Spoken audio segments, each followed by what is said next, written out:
steroids, not other steroids, this stuff.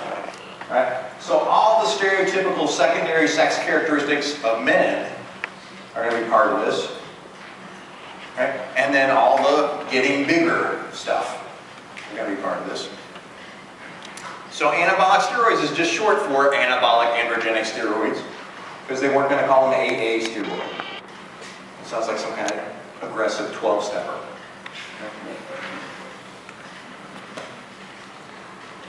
So you know androgenic and anabolic make good test items. Right?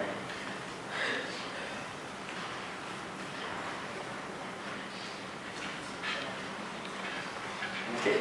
Will they make your cat bigger? Yeah. This works in all the chordates, right? All the animals use a system like this in order to get bigger and be more massive. How are they administered? Okay.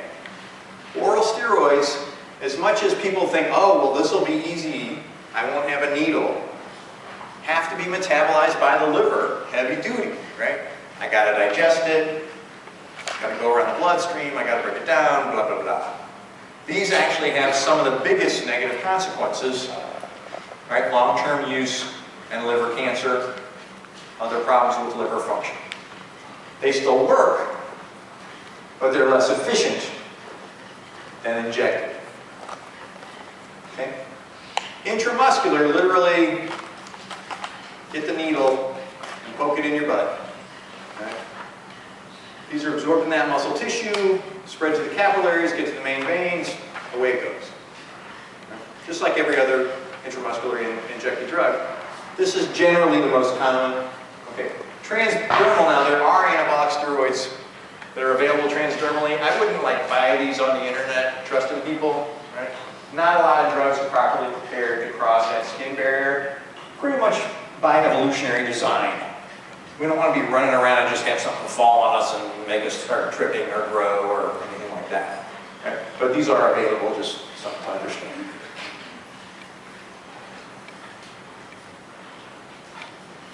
Okay. These are the orally administered, those are the injected. Alright. I'm not going to drive you nuts with this stuff, but I want to get the big idea about humans are competitive and have been for years, and ergogenic aids. Okay? What's an erg?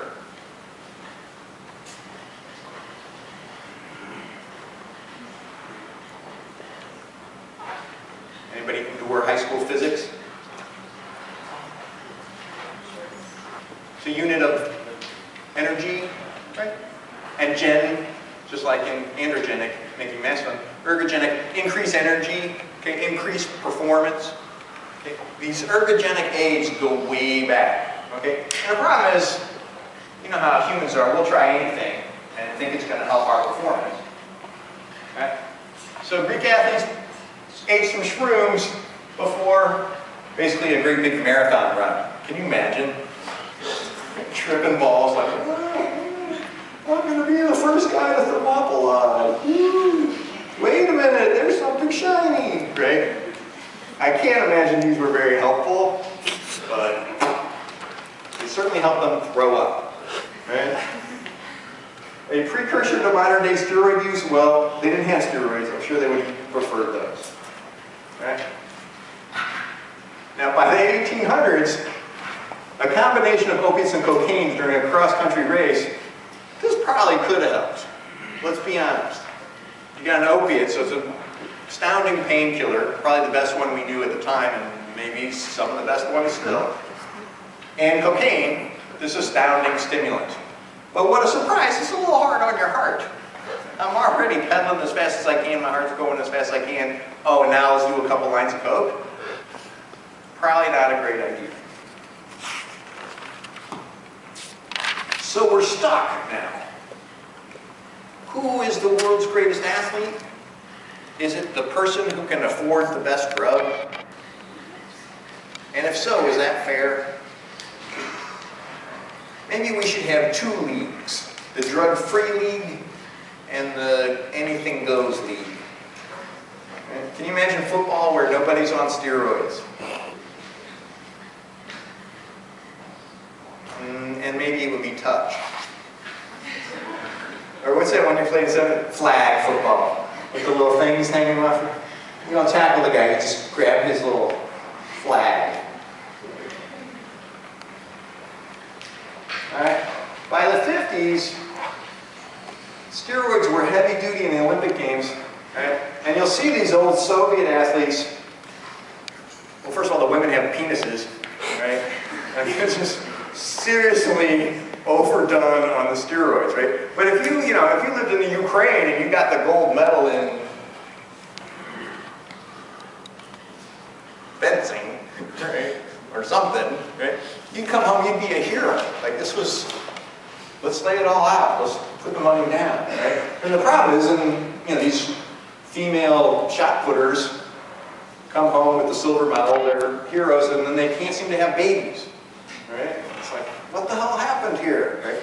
And they're not telling them, right? The coach isn't like, here, let me give you this steroid, it has some negative and positive consequences we understand long term, but we think you can weigh and measure this and decide for yourself. They're like, no, here's your vitamins, right? So, some pretty sad but intriguing documentaries on this. I wasn't going to waste your time with it. It's just basically a bunch of women like crying that they couldn't have babies because they were in the Olympics. Right? But definitely the pressure was on by this. And a whole bunch of other crazy ergogenic aids that people didn't know if they were going to work or not. Right? Right? Don't get lost in these dates and stuff, but just understand that certainly by the 60s there was a push to do more drug testing in the Olympics. In '88, when Ben Johnson was disqualified from the sprint drug test, everybody kind of flipped out. Like, oh my God, right? If even the sprinters are using them, this is too much. Right? And the thought was this kind of, how do we balance out, hey, everybody's free to do whatever they want with their own body, versus if you want to compete, you pretty much have to become a drug abuser in order to do well in the Olympics.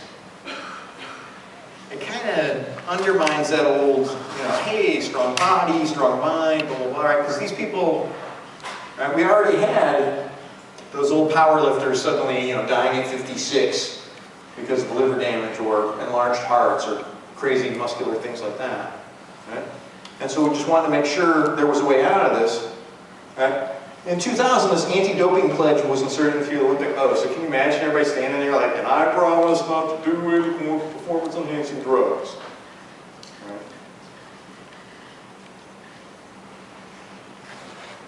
So then, ended up being the drug testing world and the drug world in this odd, evil twin race. Right? Now, you don't have to smoke a lot of pot and get paranoid to start wondering, is this a conspiracy? We develop a new steroid that's not detectable by the drug tests, and then we develop a new drug test that will detect that steroid, and then we develop a new steroid that can beat this drug test, and then we get a new drug test that can beat the steroid. They're making money on all sides, right? I'll sell this to the athletes, and then I'll sell this to the committee, and then I'll sell this to the athletes, and then I'll sell this to the committee. Okay? They had a good deal going. Right? Now, many of my libertarian friends would say, this is ridiculous. We should just let it go. Enough with the drug testing and blah, blah, blah. These people are adults. They should get to do whatever they want with their own bodies. Away we go. What do you think?